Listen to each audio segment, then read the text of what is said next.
और चलिए अब एक नजर the untold stories of Modi पर।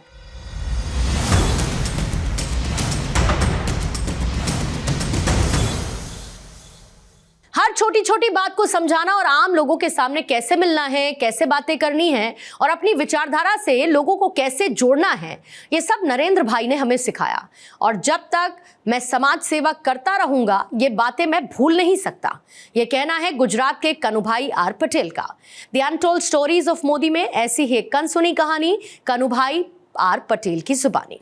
आज जो मैं हूँ शायद वो 84, 85 या 86 की बात है, षष्ठी पूर्ति की। तो उसी वक्त उन्होंने जिस तरह से हमें तैयार किया कि जब हम परिवार में मिलने के लिए जाते हैं तो हमें क्या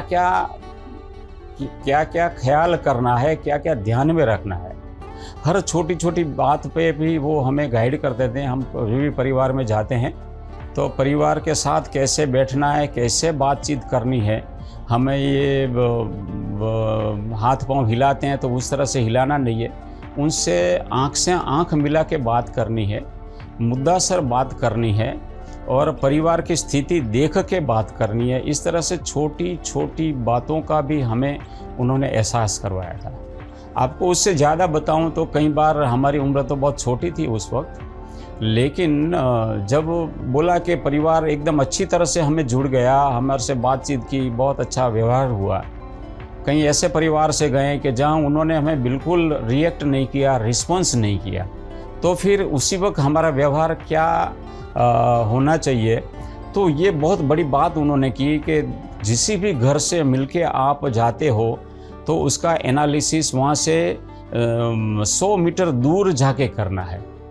तो हमें बोला कि क्यों साहब, ऐसा क्यों 100 मीटर दूर जाके बात करें। तो उन्होंने बताया कि अगर घर एकदम अच्छी तरह से जुड़ गया तो, और वो बात आप बाहर आके एकदम हंसी खुशी से करोगे तो परिवार को ऐसा लगेगा कि वो हमें मूर्ख बना के गए। दूसरी बात ये है कि समझ लो हमारी विचारधारा से नहीं जुड़े और आपने ये थोड़ी नेगेटिविटी बात की तो भी वो लोग आपको छोड़ने के लिए आए और इसी वक्त वो हमेशा आपसे डिटैच हो जाएंगे। इसलिए जो परिवार आज नहीं जुड़ा है वो कल हमारा व्यवहार से जुड़ेगा, और जो जुड़ गया है तो उसका इतना ओवर सेटिस्फेक्शन भी नहीं होना चाहिए। ये दोनों बात उन्होंने मुझे बताई थी।